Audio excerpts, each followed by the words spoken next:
சொந்தங்கள் அனைவருக்கும் அன்பார்ந்த வணக்கம். நாம் பார்க்க போகிற பதிவு வந்து அபிஜித் நட்சத்திரம் அண்ட் அபிஜித் முகூர்த்தம். இதை பற்றி முழு விளக்கத்தை இந்த வீடியோவில் பார்க்கலாம். நம்ம சேனலை முதல் முறையாக பார்க்குறீங்க அப்படின்னா சப்ஸ்கிரைப் பண்ணி சப்போர்ட் பண்ணுங்கள். இந்த வீடியோ பார்க்குற அனைவரும் வீடியோக்கு ஒரு லைக் கொடுங்க. வீடியோ பிடிச்சிருந்தது அப்படின்னா உங்கள் ஃப்ரெண்ட்ஸ் அண்ட் ஃபேமிலிக்கும் ஷேர் பண்ணுங்கள். இப்போ வாங்க நம்ம வீடியோக்குள்ளே போகலாம். 14/7/2025 இன்றைக்கி திங்கக்கிழமை. நான் இன்றைக்கி காலையில் பூஜை செய்யலை. ஏன்னா நேற்று நான்வெஜ் எடுத்துருந்து, அதாவது மீன் சமைச்சதெல்லாம் காலையிலே வீடு என்னால் துடைக்க முடியல. பசங்களெல்லாம் ஸ்கூலுக்கு அனுப்பிச்சிட்டு அதுக்கப்புறம் வீடெல்லாம் மாப் போட்டு துணியெல்லாம் துவைச்சிட்டு குளிச்சுட்டு அதுக்கப்புறமா தான் நான் அது குளிச்சுட்டு வரதுக்குள்ளே இது 11:30 மணி ஆயிடுச்சு. சரி, இன்றைக்கி அபிஜித் முகூர்த்த நேரத்தில் வழிபாடு செய்யலாம் அப்படிங்கிறதுக்காக இந்த அபிஜித் முகூர்த்த நேரத்தில் தான் நான் இன்றைக்கி வழிபாடு செஞ்சுருந்தேன். அபிஜித் நட்சத்திரம் கேள்விப்பட்டிருப்பீங்க. 28வது நட்சத்திரம் அப்படின்னு சொல்கிறாங்க. அது ஒரு மறைக்கப்பட்ட நட்சத்திரம்.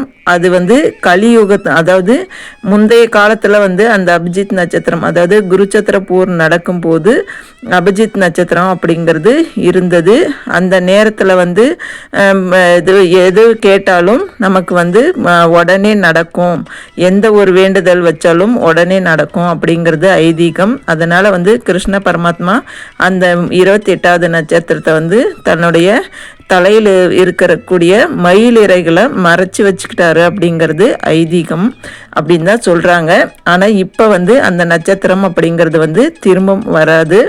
திருவோண நட்சத்திரமும் உத்திராட நட்சத்திரத்துக்கு இடையில் வரக்கூடிய நேரம் அபிஜித் நட்சத்திரம் அப்படின்னு சொல்கிறாங்க. இப்போ அது மாதத்தில் ஒரு நாள் 24 நிமிடங்கள் அப்படின்னு சொல்கிறாங்க.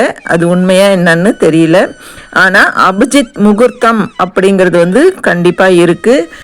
இந்த அபிஜித் முகூர்த்தம் அப்படிங்கிறது தினந்தோறும் காலையில் 11:45 முதல் 12:20 வரை உள்ள நேரம் அபிஜித் முகூர்த்த நேரம் அப்படின்னு சொல்கிறாங்க.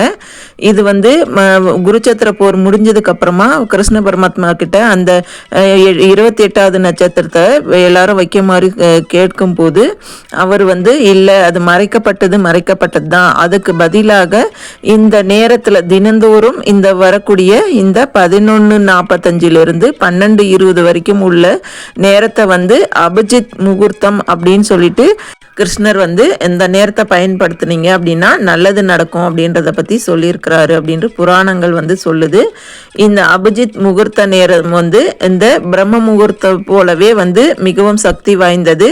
இந்த நேரத்தில் என்ன ஒரு நல்ல விஷயம் நமக்கு நடக்கணும் அப்படின்னு வேண்டுதல் வச்சாலும் நடக்கும் அப்படிங்கிறது ஐதீகம். இன்னைக்கு முதல் முறையாக நான் இந்த அபிஜித் முகூர்த்த நேரத்தில் வேண்டுதல் வச்சிருக்கிறேன். இது தொடர்ந்து ஒரு 48 நாள் செய்யலாம் அப்படின்னு சொல்லிட்டு இந்த பூஜையை நான் ஸ்டார்ட் பண்ணியிருக்கிறேன். என்னுடைய வேண்டுதல் நிறைவேறணும் அப்படின்னு சொல்லிட்டு இந்த வீடியோ பார்க்குற நீங்கள் எனக்காகவும் ப்ரே பண்ணிக்கோங்க. நம்ம சொந்தங்கள் எல்லாருக்காகவும் நான் கடவுள்கிட்ட வேண்டிக்கிறேன், எல்லாருக்கும் நல்லதே நடக்கணும் அப்படின்னு சொல்லிட்டு. இந்த மாதிரி உங்களுக்கு ஏதாவது பிரச்சனை இருக்குது அப்படின்னா கண்டிப்பாக இந்த பிரம்ம முகூர்த்த நேரத்தில் பூஜை செய்ய முடியல அப்படின்னா இந்த நேரத்தை பயன்படுத்தி பாருங்கள். இது நான் தீபம் ஏற்றினதுக்கப்புறம் தீப ஒளியில் ஒரு சுடர் எனக்கு தெரிஞ்சது. இது என்னன்னு சொல்லிட்டு மறக்காமல் கமெண்ட்டில் சொல்லுங்கள். வீடியோ பிடிச்சிருந்தது அப்படின்னா நம்ம சேனலை சப்போர்ட் பண்ணுங்கள். நம்ம சேனல் ரொம்ப நாளாக வளராமல் அப்படியே இருக்குது. லைக் பண்ணுங்கள், அனைவருக்கும் ஷேர் பண்ணுங்கள். தேங்க்யூ ஃபார் வாட்சிங். நன்றி, வணக்கம். அனைவருக்கும் நல்லதே நடக்கும்.